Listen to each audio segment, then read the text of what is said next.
Reaction and more details on what seemed to be a quid pro quo between the State Department and Clinton campaign officials over how to handle, well, some embarrassing emails. Catherine Herridge with the details. Hey, Catherine.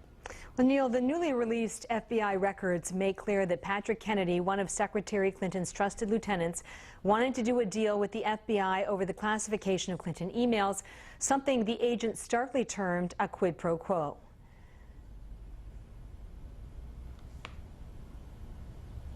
And there's no soundbite, so I'm going to keep going, Neil. You know how that happens every once in a while. Indeed. Okay, so I'm going to go on to some of the graphics. According to the newly released FBI interviews, Kennedy and an FBI agent discussed a swap. The FBI would downgrade a highly sensitive Clinton email to unclassified, and in return, the Bureau would get coveted slots for agents overseas. It reads in part, quote, redacted indicated he had been contacted by Patrick Kennedy, who had asked his assistance in altering the email's classification in exchange for a quid pro quo. And at a follow-up meeting with intelligence agency reps, the document showed Kennedy was determined to shield the emails from public release. That reads in part, Kennedy spent the next 15 minutes debating the classification of the email and attempting to influence the FBI to change its markings. I went to the briefing this afternoon where the State Department disputed the FBI's characterization. The FBI agent either got it wrong or is lying in this 302? As I understand this, Catherine, this was any idea or any really assertion that this was somehow tit for tat or a quid pro quo exchange of in that manner really, frankly, is insulting. We've asked the FBI to provide us with an updated statement here at Fox News, because the State Department spokesman clearly said that they believe the agents, and there were two involved in these interviews, got it wrong and were essentially incompetent and could not correctly characterize their interactions with Patrick Kennedy. Separately, Congressman Jason Chaffetz, who is the chairman of the Government Oversight Committee, and the Republican chairman of the House Intelligence Committee, Devin Nunes, have written to Secretary of State John Kerry, and they have asked him for the immediate removal of Patrick Kennedy. So this shows you how serious this issue is. At the briefing today, the State Department spokesman said that for now, Kennedy enjoys the full support of Mr. Kerry. Neil. All right, now it goes something like this, that the FBI didn't reclassify that material. That's correct. So That's it stopped correct. right there. But obviously they were looking, if they can believe this, for some sort of arrangement. But it also comes at a time, Catherine, where initially when we got wind of these emails and this correspondence, Hillary Clinton said there were no such markings, classified or unclassified, and then we later learned that there was C for classified. What's the real score? Do we know? The real score is that this is ultimately one of the final batches of FBI investigated documents that were provided to Congress and now released to the public.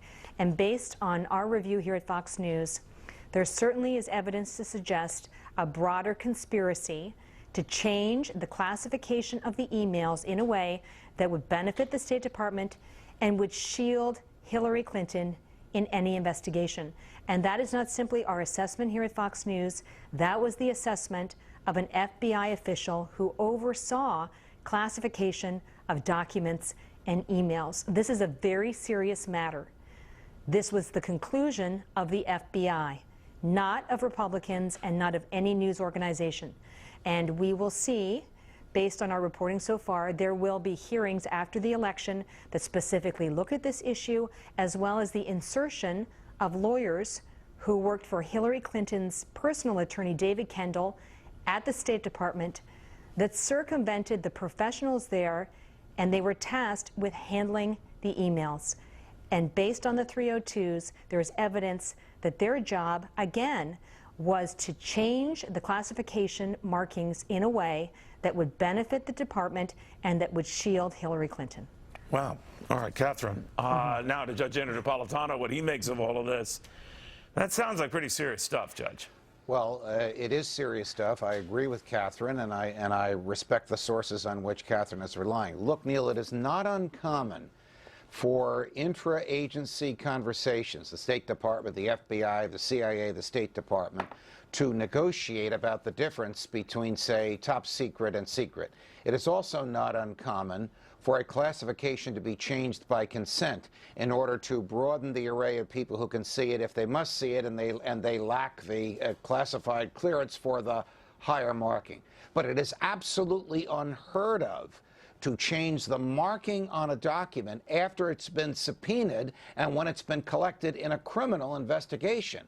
Any alteration of it at that point, Neil, becomes either obstruction of justice or tampering with evidence, or if something is offered in return for the agreement to change the marking, an attempted bribe. So Catherine is quite correct. The FBI agents who are very unhappy about this and feel their hands were tied are justly angry. There's a serious problem here with the rule of law.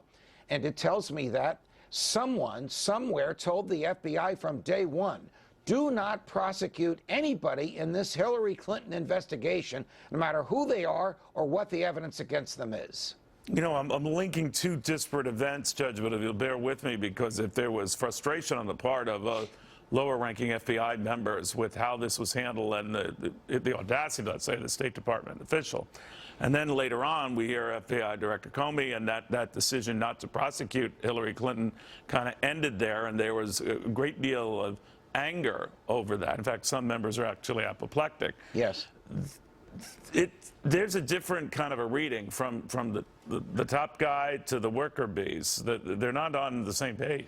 The worker bees, who are the hardworking men and women who are the special agents who are in the field, that is, who actually gathered documents, who looked at the servers, who extracted information from the servers that Mrs. Clinton's people thought they had deleted, who interviewed the witnesses. Those are the people who Catherine's sources and my sources say are profoundly unhappy with the decision not to seek an indictment of her and believe that their hands were tied without them knowing it from the beginning. I say without them knowing it because they might not have known, the agents in the field, that no grand jury was convened, that no subpoenas were issued, that no search warrants were served, and that there was very little meaningful oversight by the Department of Justice. This was a highly irregular investigation from day one.